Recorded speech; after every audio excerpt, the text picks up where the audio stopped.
Extraordinary Phenomenon Investigations Council presents Epic Voyages. Come join us as we enter and experience the great mysteries of the world with tonight's host, Joshua Shapiro and Katrina Head. Too much to learn, you say. Cover up is fine, that's your plan, not mine. I'm ready to be told, time for secrets to unfold. It's our time to come of age, time for truth to turn the page. Don't wanna be inside the dark, live within a question mark. Are they a friend or foe? Tell me now. You need to know.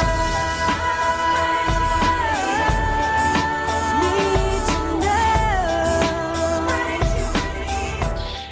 Hello, everyone, and welcome to Epic Voyages Radio.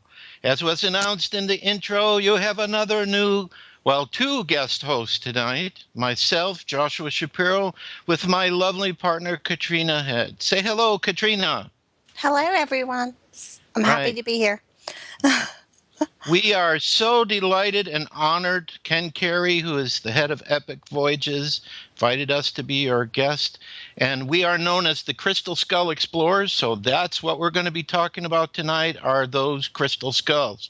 And for those of you who are not familiar with crystal skulls, I will get into a definition so we're all on the same page, because we have some exciting information to tell you.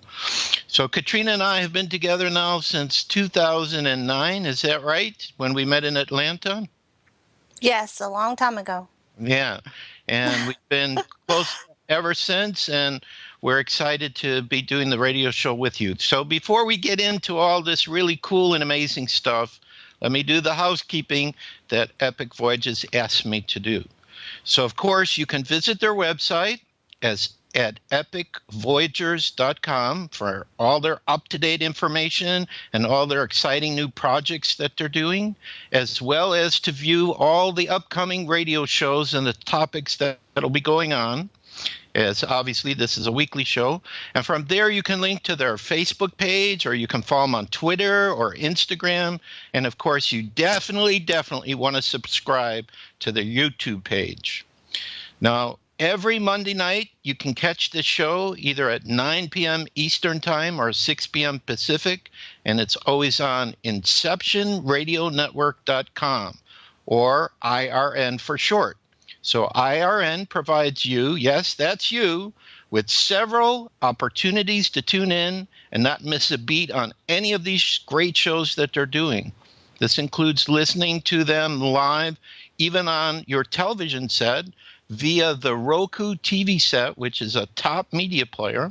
You can also download the IRN app for your Android, for your iPhone, BlackBerry, and Amazon smartphone, or through their syndicated streaming partners like TuneIn, iTunes, and Google Play Music.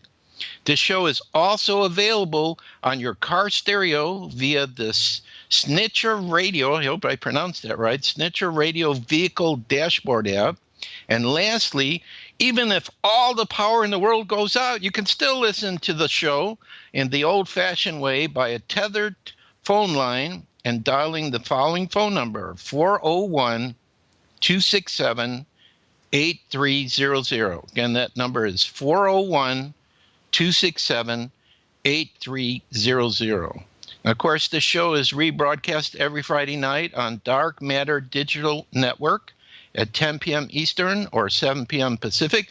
So if you really love the show we're going to do for you tonight, you'll be able to listen to it again there, or send all your friends there. And you can absolutely catch the show on air, so don't worry. They have all these different ways of doing it. And their archive system can be reached at another website called irnshows.com. So if you missed any show whatsoever, go to irnshows.com and you can find everything there. Now, lastly, if you want to join the conversation, in other words, some of the material that we're going to be sharing with you today perks your interest, you want to send us some questions or make some comments, there's an interactive chat room that IRN offers at irnchat.com. And for those of you that are in the chat room right now, when we tell you that we'll be ready for your questions, you want to capitalize all of your questions. This way, Katrina, who will be scanning the chat room, she'll be able to see all your questions. The other two options you have to send us questions or talk to us is either through Skype itself. You go to Inception Radio Network, that's the Skype name. Or finally, there is a telephone number you can dial, which is 888-919-2355. Again, that number is 888-919-BELL, B-E-L-L. All right, very good. So, Katrina, how do you feel tonight? You ready to talk about crystal skulls? Indeed. Indeed.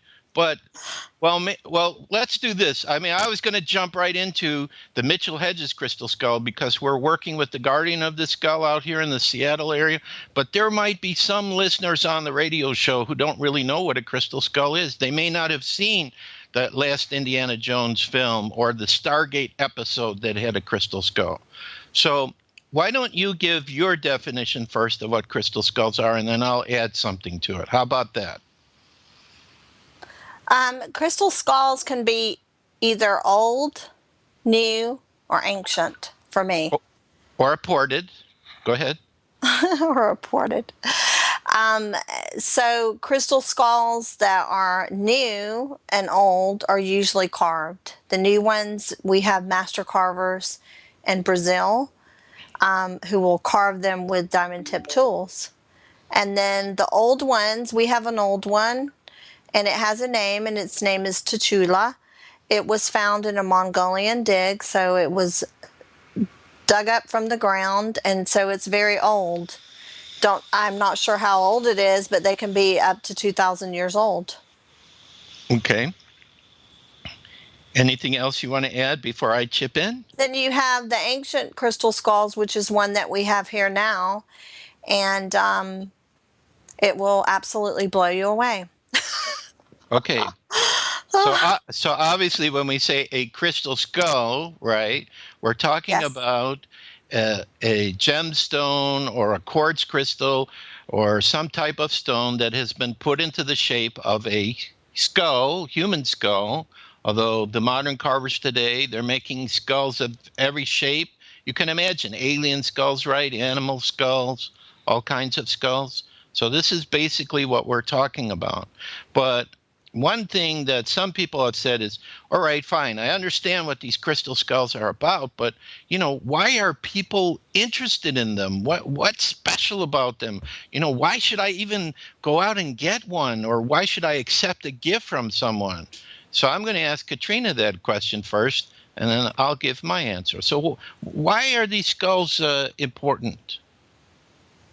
The crystal skulls are important because each of us have a role that we play on this planet. Some are aware of it, and some people are not aware of it. The ones that are aware of it, they can be a catalyst to whatever needs to be done on a spiritual level, on a physical level, on an emotional level. They're very important. Not everybody resonates with crystal skulls themselves, but a lot of people resonate with crystals and, of course, resonate with meditation. So that's my answer. Okay, well, that's a good answer. What I found, now I've personally been involved with crystal skulls for 33 years now, it's hard to believe, is that there seems to be, like with pyramids, that there's something about the shape of a skull. It contains or it draws certain types of frequencies of energies which have an impact upon people. Now, we're going to try to assume from the listeners of this show that you have some interest or some knowledge about paranormal or spiritual, because this is what Epic Voyagers is all about, of course. So when we talk about energy, it's kind of like something that you're feeling. It's like these skulls are storing energy, but for some people too, they're also storing knowledge and wisdom.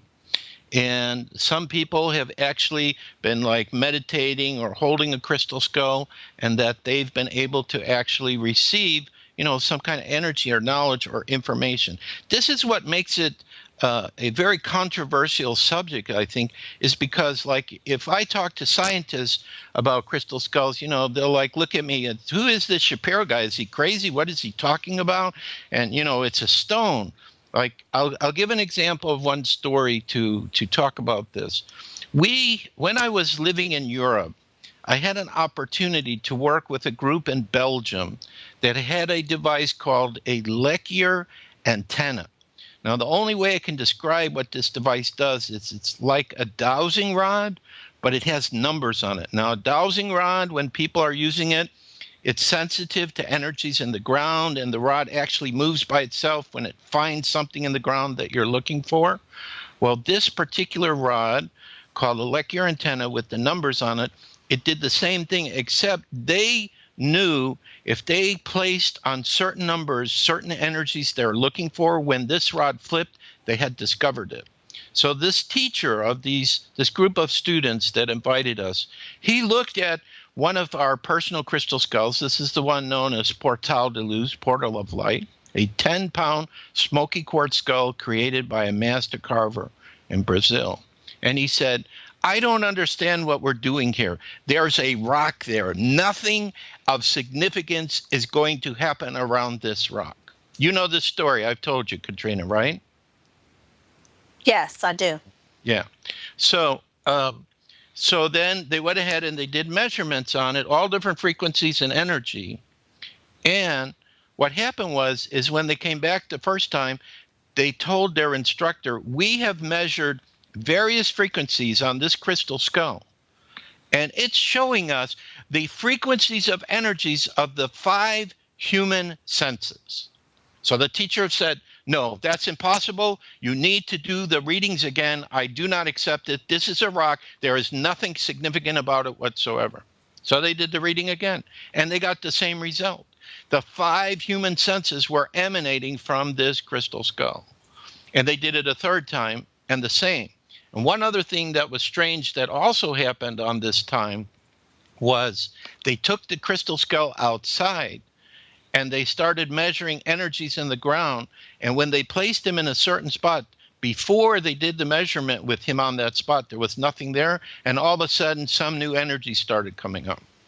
So what I'm trying to share by the story is many people who either have seen what you've called these old, very old or ancient skulls, or even with some of the new ones, even with some of the ones that we personally have, which are modern made, people are having a tremendous response. I mean, they're getting a healing, their dreams are being affected. What other things have people told us about, Katrina, effects of working with the skulls?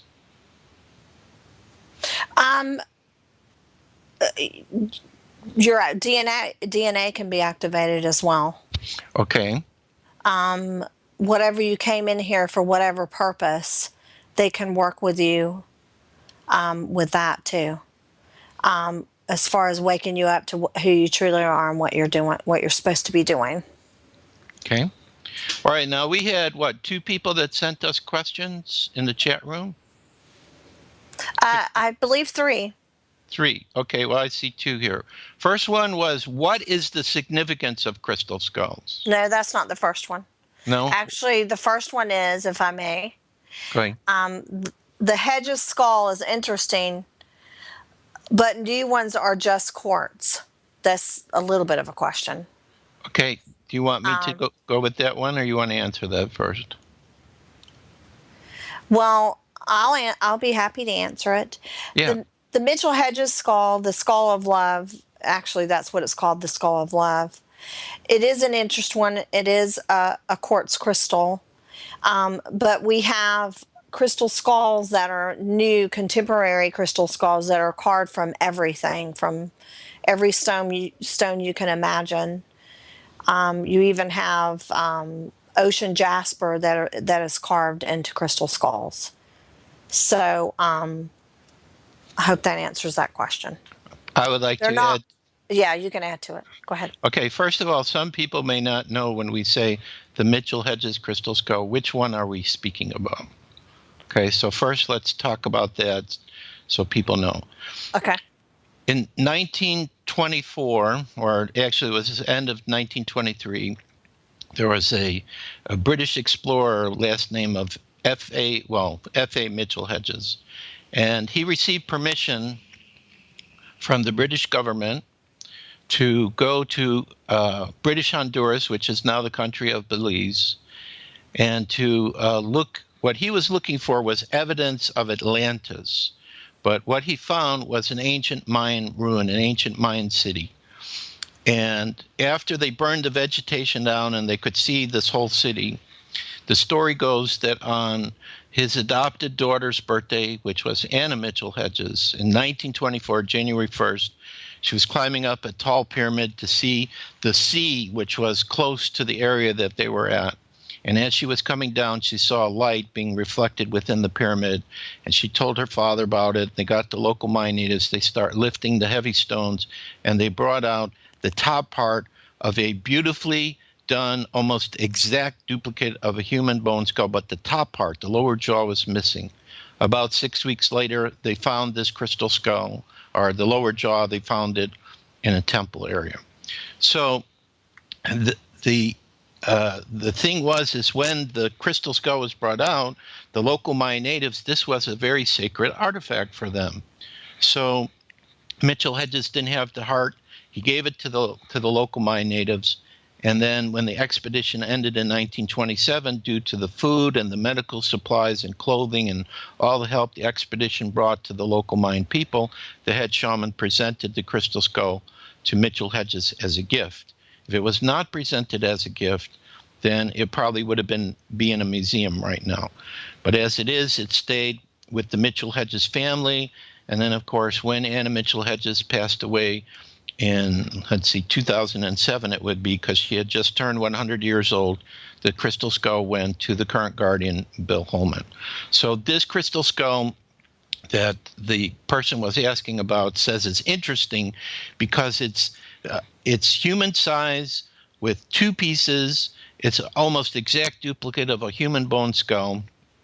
And the question that comes up is, how could local Mayan natives, with whatever technology they had, carve such a beautiful, accurate crystal skull? Because if we look at it from the point of view of the modern carvers, they have to use diamond tip tools, which were not invented until the 1970s, okay, in order to create a skull that even approaches the quality and magnificence of the Mitchell Hedges skull. So this is kind of the mystery. Now, the person is saying, well, that one's interesting, but why should we care about the new ones?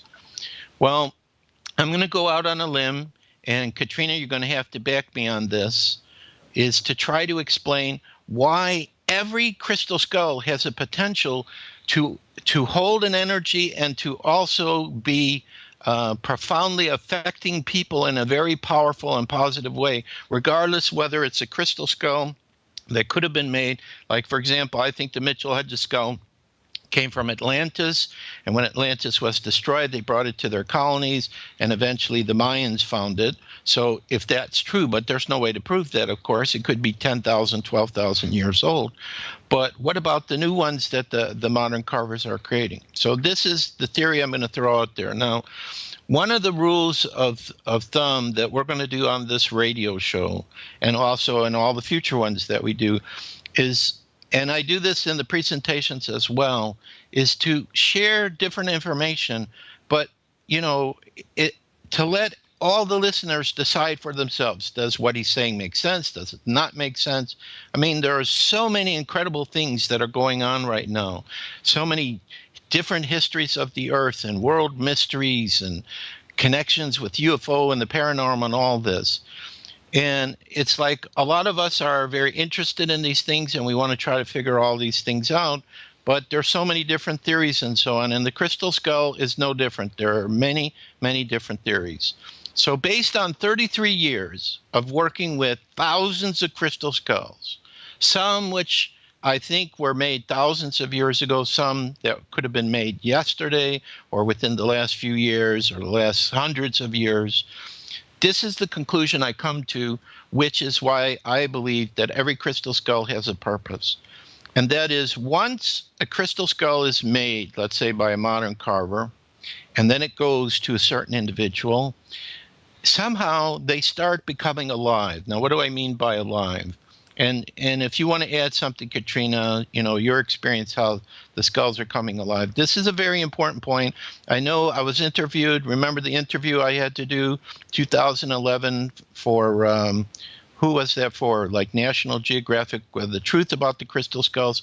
I talked about this, and they try to totally disprove this point of view, what I'm going to share. But it's the only thing that makes sense to me as I listen to everybody's stories, everybody's experiences around these different crystal skulls, is that somehow there's like a living consciousness that moves into, especially the quartz skulls, because I think quartz crystal is able to work with different frequencies of energies in different dimensions. I think this is part of its property. And what a lot of people have felt is like, for example, when we work with our personal skulls, we feel like we're talking with people with a living consciousness. They're answering. We're having telepathic communication. Or, Katrina, for you, don't you hear another voice outside of yourself sometimes? That's our crystal children, as we call them, talking to you. Isn't that how it works for you? Well, I'm not sure if that's the way you would define it. I'm way out there, so it would be more telepathy for me. Okay.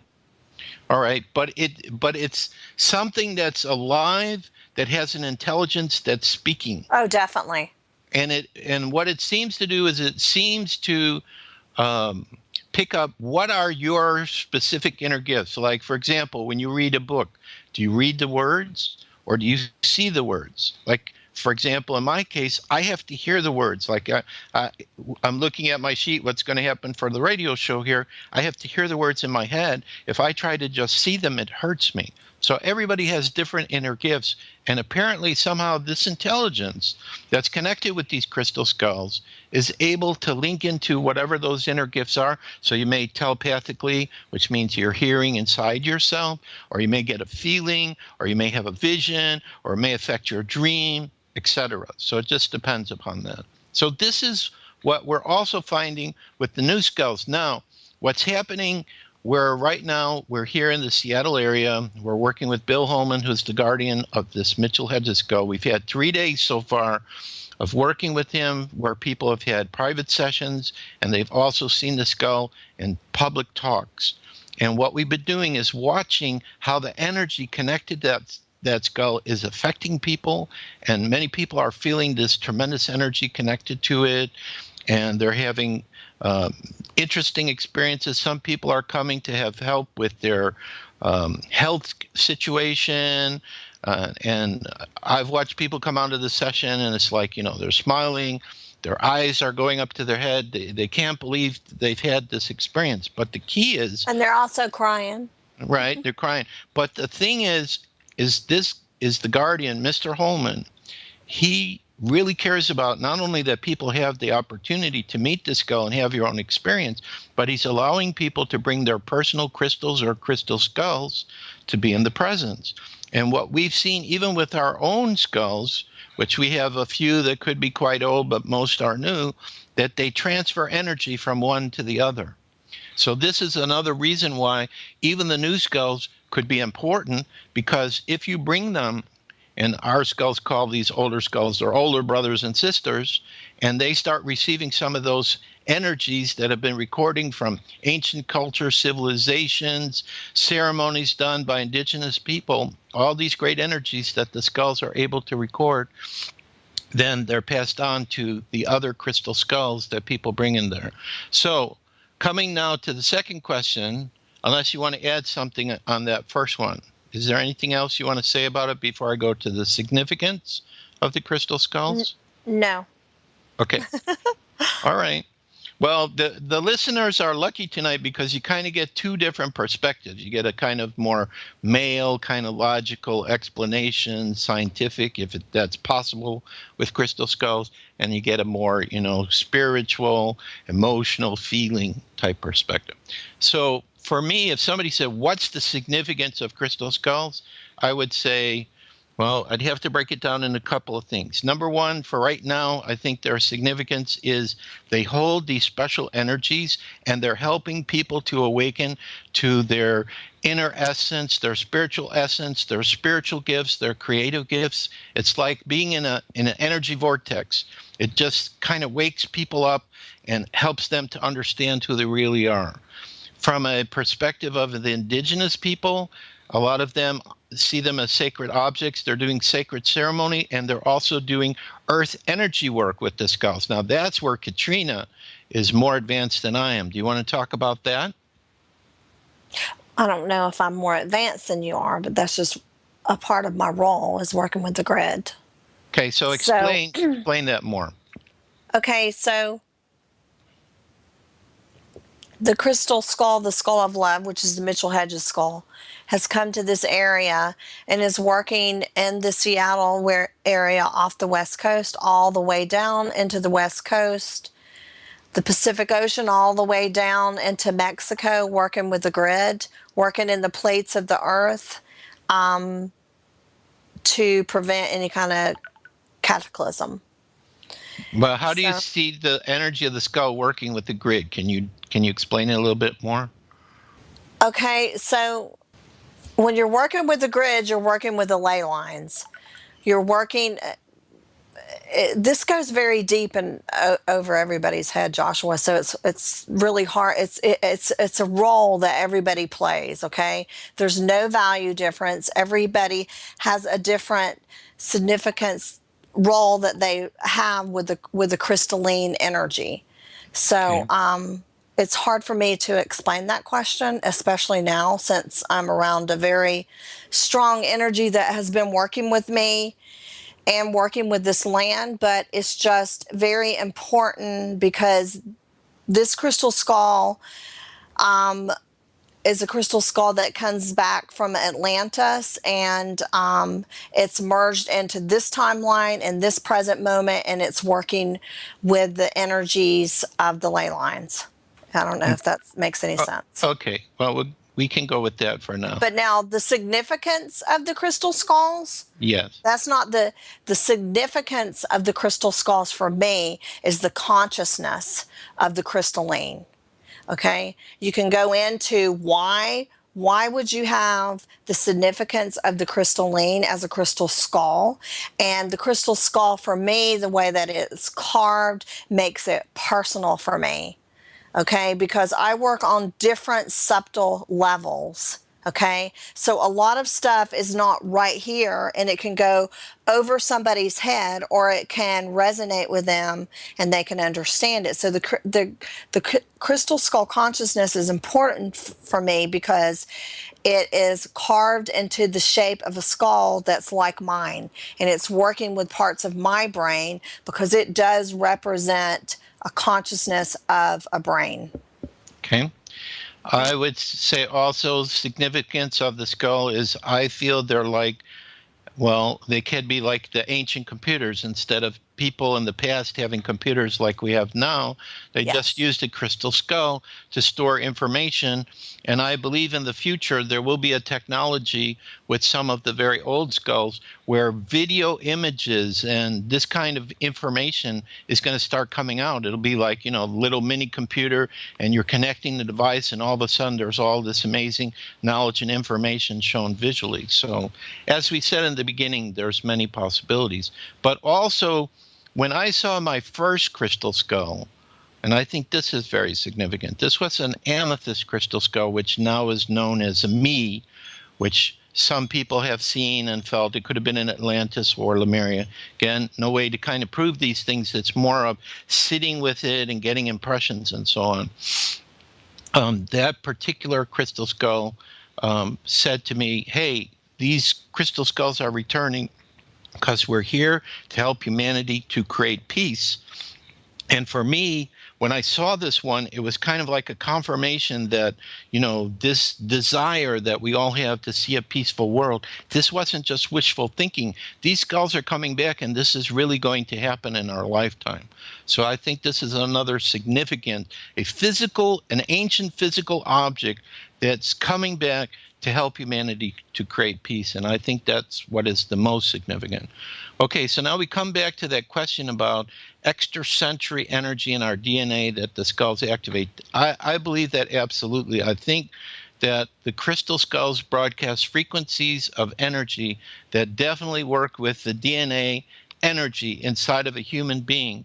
And in some cases, I think what happens is people, now again, going out on a limb here, but this is based on past life or the idea that we live many lifetimes, is the possibility that encoded in a person's DNA, which I think is linked to the soul, could be energies from other lifetimes where individuals worked with crystal skulls. And this is the reason why in this lifetime they're drawn to them. Because a lot of people that contact us, they say, you know, I never had any interest in crystal skulls. And then all of a sudden I saw, you know, the last Indiana Jones film, or I saw a documentary, or this book fell out in the library to me, or I had a dream and I had to find out what this was about. And I think that what happens is the crystal skulls, the energies they hold, they do activate gifts inside, which is linked to the DNA. So I definitely agree with that comment. Another person asked about medical applications for the skulls. Well, the only way I can see a medical application, and of course medicine is probably not going to accept this like we have spiritual healers and crystal healers, is they're working with these stones and with the energies. And so definitely, I mean, around the Mitchell Hedges skull, I know when the former guardian, Anna Mitchell Hedges, was alive, she would tell stories when she would go out and speak about how there were people that came in the presence of that crystal skull that had some serious medical problems or serious injuries. And after they were in the presence and they went home, all of a sudden the situation just kind of cleared up by itself. So the only way that I could see, well, one way I could see the skull, of course, is having people come into the presence and do meditation, working with color, light, and sound with that skull, because that's how I think they worked with it in Atlantis, and tinctures, where, sounds like an accident behind me here. Tinctures, you know, where you take the crystal skull and you put it in liquids, water, and it energizes that, and then that could be administered to people. So I've seen people do that with crystal skulls too. So that would be two things. Can a crystal skull have an aura? That's interesting, and the best way to answer it is through a story. Am I talking too much, Katrina, or should I keep going? Keep going, and most certainly it can have an aura. Yeah. Okay. We have a friend by the name of Floyd Petrie who has a crystal skull known as Windsong.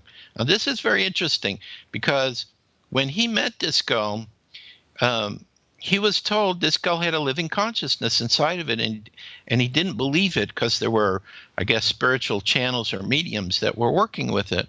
And so what he did is he tested them by asking them questions. Like he had Civil War artifacts he brought to them, and he said, here's this uniform, tell me about it. And these psychics were able to identify who it belonged to and the story about the individual. So he said, okay, I better listen to what they have to say. But anyway, once he became the guardian of this crystal skull, what he did is he was at one of these many spiritual fairs, and there was somebody who had a Carillion camera there. And so what he wanted to do is he wanted to see if the Carillion camera could see the spirit of, and Windsong is the name of the spirit that works through his crystal skull. She told him that she's from another galaxy, but the closest to explain her name is the Song of the Wind. So he called her Windsong. So he wanted to see if he could have some evidence, some proof that this actual extraterrestrial intelligence, Windsong, was connected to his skull. So what he did is he put the skull on the metal plates of a Carillion camera, and there was a pink light that was flying over the skull when he did that. And then they did another test where they had him holding the skull, and I've never seen any aura picture like this in my life. Usually when you take an aura picture of a person, there's colors around them. In front of Mr. Petrie was this green iron bar. I have no idea how that got there in that picture. So after he took those pictures, he said, I believe now, I don't have any doubt, because he's a very kind of scientific guy, that there's definitely a presence there. So yes, I mean, that's just one case. I think because the skulls have energy, they're going to have an aura. So it's definitely going to be able to be measured. Okay, next question, and then I'm going to tell a Jewish joke to break the ice here. So that's going to be part of our trademark, is that I'm going to be introducing periodically into our radio show these kind of like jokes, just because, you know, when you do this kind of work, it's got to be fun. Okay, you got to enjoy yourself, and this is what I love about the Crystal Skulls, because we always have new adventure and exciting things going on all the time. Isn't that right, Katrina? I mean, look what's going on with the Mitchell Hedges skull now. Just watch how the Yes. people are responding to it, and you know how it's helping them, and so on. Okay, so the next question, I don't know any answer to, and I don't think you did. John Hutchinson, I'm sorry, whoever asked this. I don't really know what work he's doing with electricity and crystals. However, I do know that there is a link between crystals and electricity. I've heard some other researchers who have done it, but I'm not And specific. don't forget, we did some research with it What do we do? with Joshua P. Warren. We went into his. Oh, yeah. Yes, Yeah. most definitely. We did work with electricity and where our hair was coming out, and it was making different colors inside of our main crystal skull, Porta de Luz. What I remember is whatever was the field that he was doing, objects were moving by themselves around the skull. So there was some connection with the electromagnetic Yes. field in the skull, and I remember there was something spinning by itself, which was interesting counterclockwise. And plus, we don't want to talk about, with our crystal skull Portal de Luz, that's that 10-pound smoky quartz, static electricity we were doing something with, and I was afraid he was going to blow up from, you know, all this power. But the sensing I got while I was watching him, and you touched him as well, is that he was like loving it. So, but again, you know, that's if you believe that there could be this living consciousness that's enjoying it.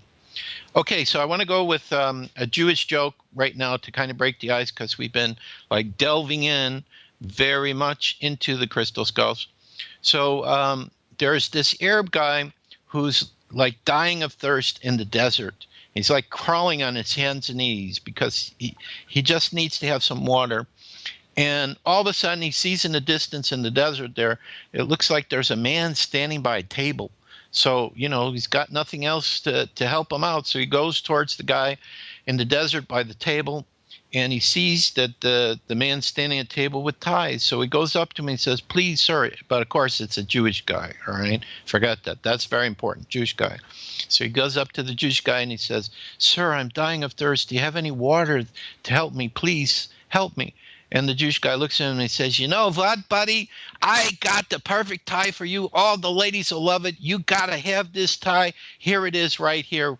Just take it. I'll give you a great price on it." And the Arab guy goes, "You don't understand. I don't care about those ties. I'm dying of thirst. Really. Do you have any water? Can you help me?"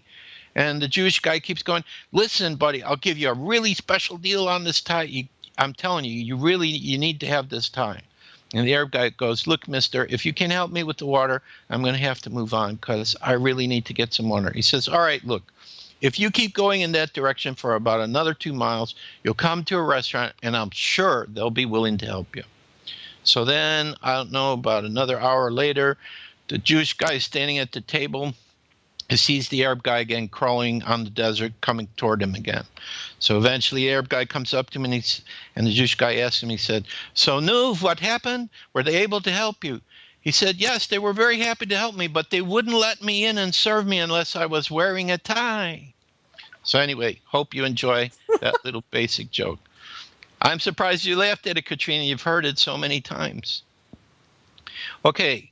The next question I see here is something about a microscope and the Mitchell Hedges. All right, so I'll try to explain to the listeners what this question is about. Hewlett Packard. Okay, so actually there's two questions, Joshua, that Yes. you're gonna be answering, because there's one down from that said that was the other thing about the Hedges skull that was interesting. Supposedly, HP, Hewlett Packard, took photos of it and were able to get images of the skull. Is it possible to store information in things like quartz similar to silicon in computers? So if you could answer all that together, and we'll get 2 questions answered. Oh, Okay. okay. That's quite a mouthful, but let's see what we can do here. Okay, so Hewlett Packard, as the gentleman said, I'm trying to remember, I think it was 1970, they had the Mitchell Hedges skull. What happened is Anna Mitchell Hedges met, oh gosh, my memory's going, Frank Dorland.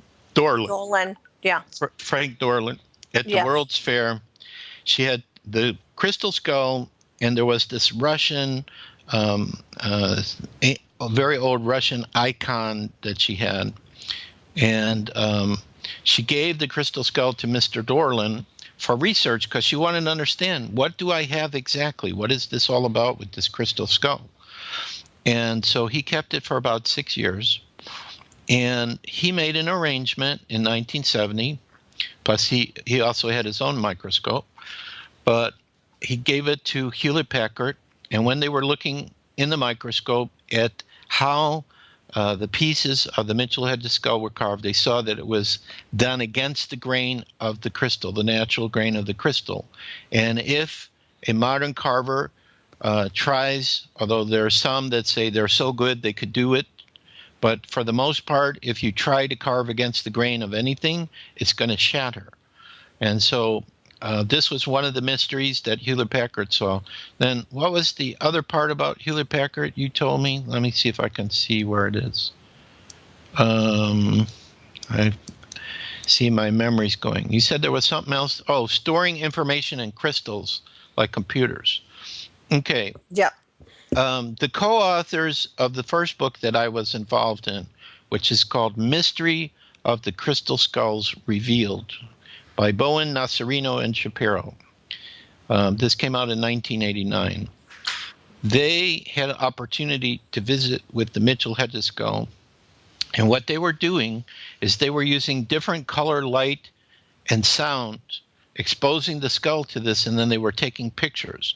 Now, what the listener needs to understand, and we'll confirm this because it's like every day we're working with Mr. Holman. I mean, we're looking at this crystal skull for hours and hours on end. This crystal skull is like totally clear in its neutral state. I mean, there are some, what is it called, valences, or, you know, there's some Inclusions. There's inclusions, but if I may add, yes.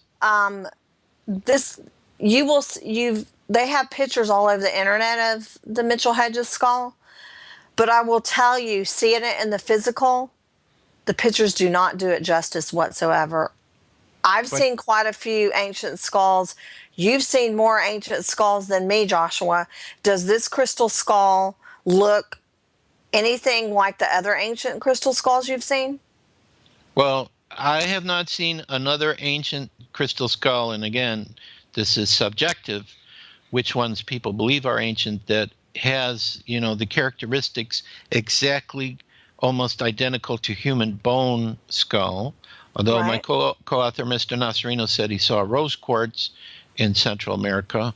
But, you know, the challenge is these indigenous people, this is a sacred artifact. They're going to protect it. They're not going to show it to modern people, because what modern people are going to do, they're going to steal it and try to sell it.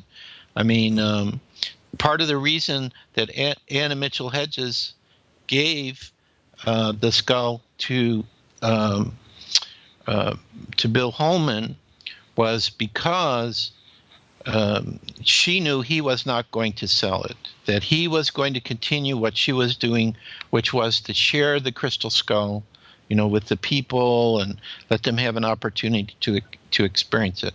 But anyway, what I'm trying to say is my co-authors were allowed to do research in 1989 with the Mitchell Hedges skull.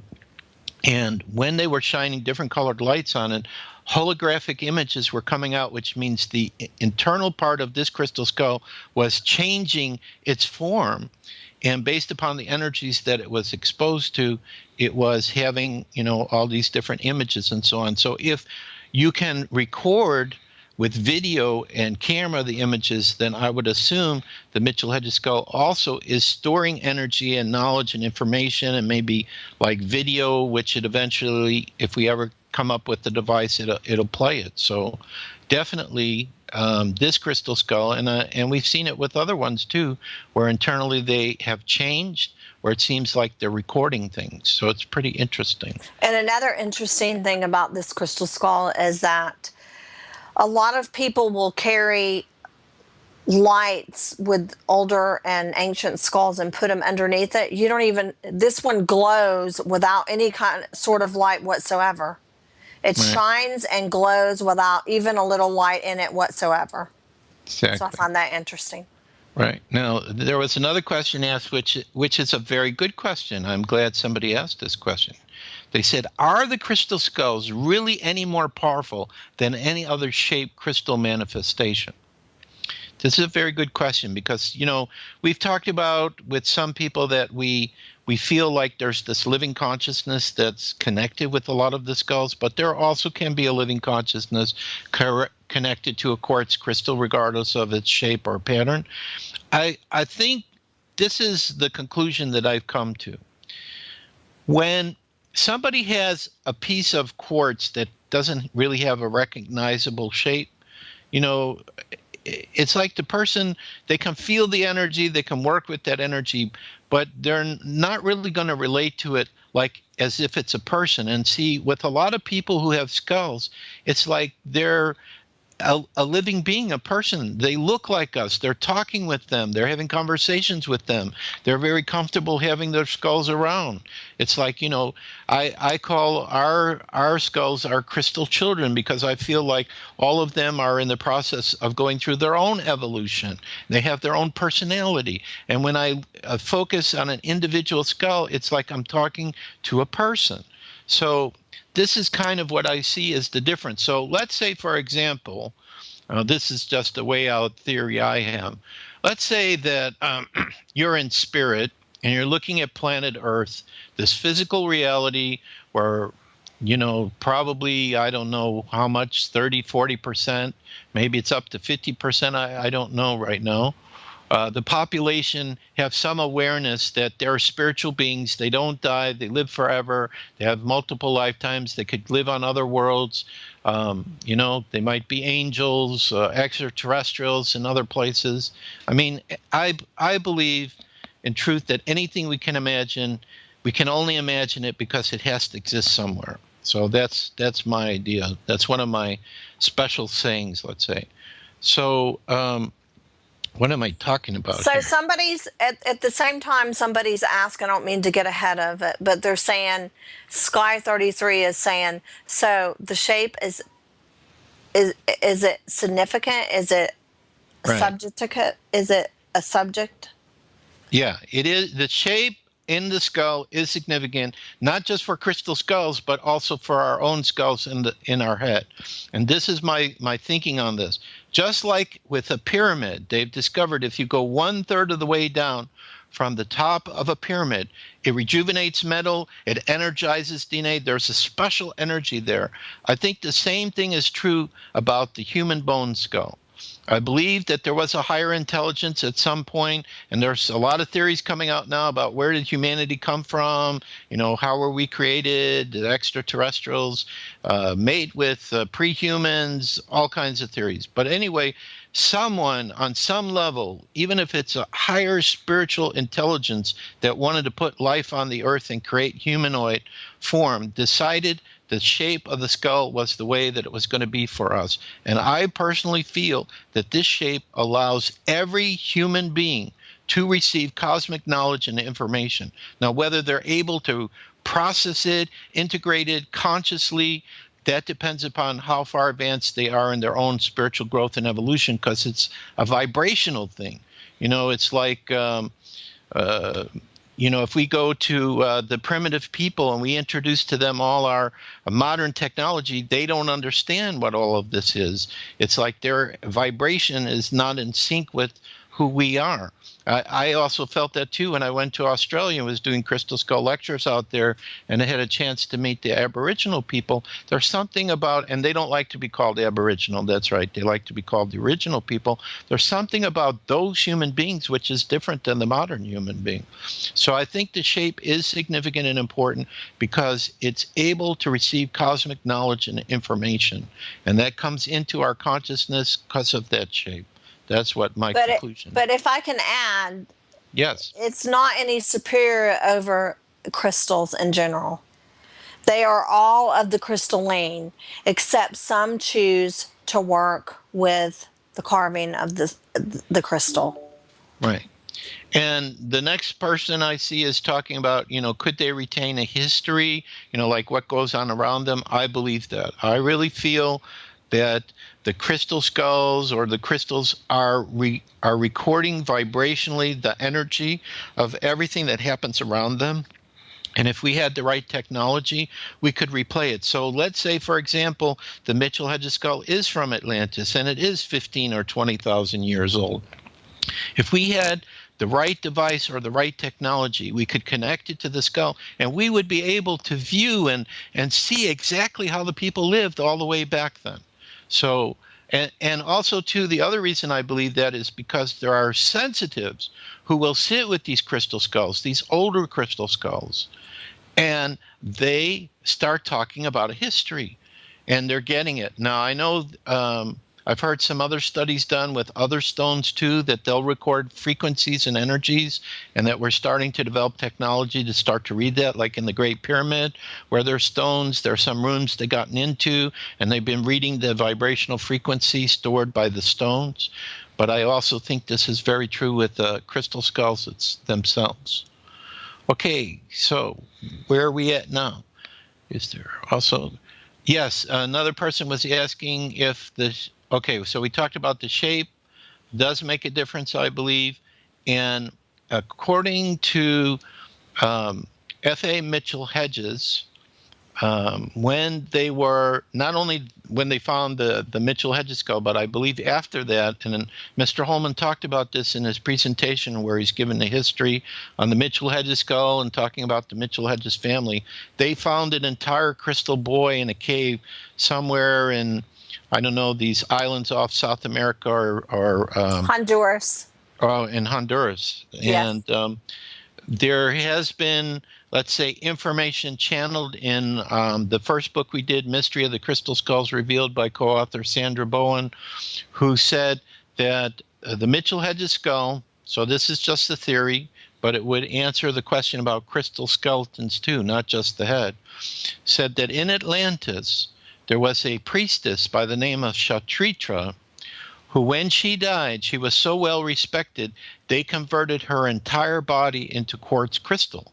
And she felt that the Mitchell Hedges skull that we know now is the head, but there was an entire body that was converted into quartz crystal. So I think it would make sense, let's say, when a person of great wisdom and knowledge passed away, maybe in the time of Atlantis, they had technologies where they converted the bone into quartz crystal. Now, Marcel Vogel, who was an IBM engineer, and when he retired, he developed all these amazing types of quartz crystal. Quartz crystal comes naturally with 6 sides, but I don't know. I've heard, 15-sided crystals he's done, and I don't know exactly how it did, but he was a genius, but he also had a chance to work with some of the skulls. But I remember one time in presentation or interview, he said that there is a connection between the human bones and quartz crystal. There is a vibrational affinity between the two. So what that means is if you take a piece of quartz crystal and you hold it in your hand, it's going to affect your entire body because everywhere in your body are bones. So he said, just like the indigenous people would store the wisdom of their ancestors in their bones, the crystal skulls would be able to do very similar thing because the bone and the crystal kind of works in a similar fashion. How am I doing so far? You're doing great. Okay, so we're getting fairly close to the beginning of our first break. There's one thing that we did not do. So to the listeners, if you have some interest in crystal skulls or some of the things we're talking about, I mean, a lot of this, could be kind of theory. It's hard to say. I mean, we have done some tests with the energy of the crystal skulls using different electronic devices like the Meridian Stress cameras or the Carillion cameras. Meridian Stress Test System. I think the Mitchell Hedges skull is getting to me too. I'm forgetting some of the names of things. So, yeah. You're doing fine. Just keep going, buddy. Just keep talking. It'll be okay.